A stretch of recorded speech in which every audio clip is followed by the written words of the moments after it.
kumbure ico nico kibazo gihambaye kurusha ibindi mu nyigisho rukristo. Ico kibazo nico cyatumye habaho umunaguro wo mu kinjana ca 16 watumye amashengero ya Protestant n'abakatolika atandukana.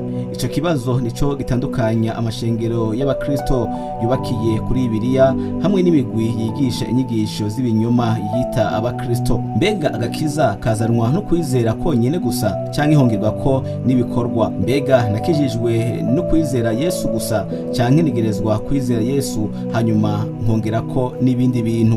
Jewe ndidezire kwizera. Kibazo cy'agakiza kava mu kwizera gusa canke ukwizera kongerwako ibikorwa kirushirizaho kugorana kubera imirongo imwe yo muri Bibiliya igoye guhuza. Gereranya abaroma 3:28 hamwe n'abaroma 5:1 nabi Galatiya 3:24 na Yakobo 2:24. Abantu bamwe babona ko hariho itandukaniro riri hagati ya Paulo uko yavuga ko agakiza kazanwa no kwizera gusa.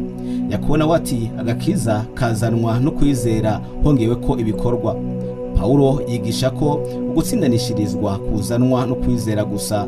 Usome mu Efeso 2:8 kugeza ku 9, mu gihe biboneka ko Yakobo we avuga ko ugutsindanishirizwa kuzanwa no kwizera hongewe ko ibikorwa. Inyishu kuri ico gisa n'ingorane iboneka iyo umuntu yitonze agasuzuma ibyo Yakobo avuga. Yakobo ariyamiriza inyigisho ivuga ko umuntu ashobora kugira ukwizera mugabo kudaserura ibikorwa vyiza.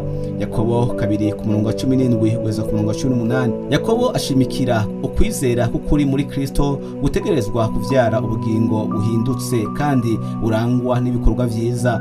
Yakobo 2:20 kugeza ku 26. Yakobo ntiyigisha ko gusindanishirizwa kuzanwa no kwizera kongewe ko ibikorwa, ahubwo yigisha ko umuntu amaze gusindanishirizwa arangwa n'ibikorwa vyiza mu kubaho kwiwe. Iyo umuntu avuga ko yizera Kristo mugabo ubuzima bwiwe ntiburangwemwo ibikorwa, uyo muntu ntaba arizera Yesu vy'ukuri. Yakobo 2:14 na Yakobo 2:17 na 20 hamwe na 26. Paulo nawe avuga ivyo nyene mu nyandiko ziwe.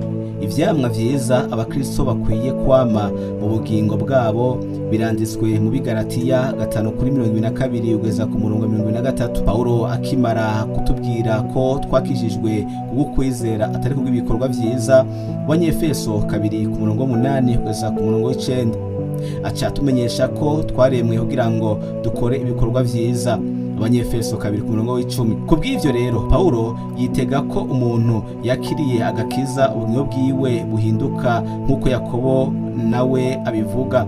Nuko rero umuntu wese yari muri Kristo abari caremwe gisha, ivya kera biba bihise, vyose biba bicitse bisha.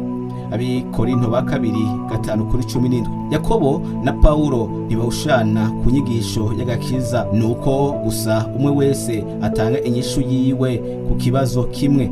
Paulo ashimikira kukwerekana ko gusindanishirizwa kuzanwa no kwizera, mu gihe Yakobo nawe ashimikira kukwerekana ko ukwizera kukuri kuvyarwa n'ibikorwa vyiza. Jewe ndeze kwizera muri kumwe, ndeze neza ko hari ibintu vyinshi wungutse.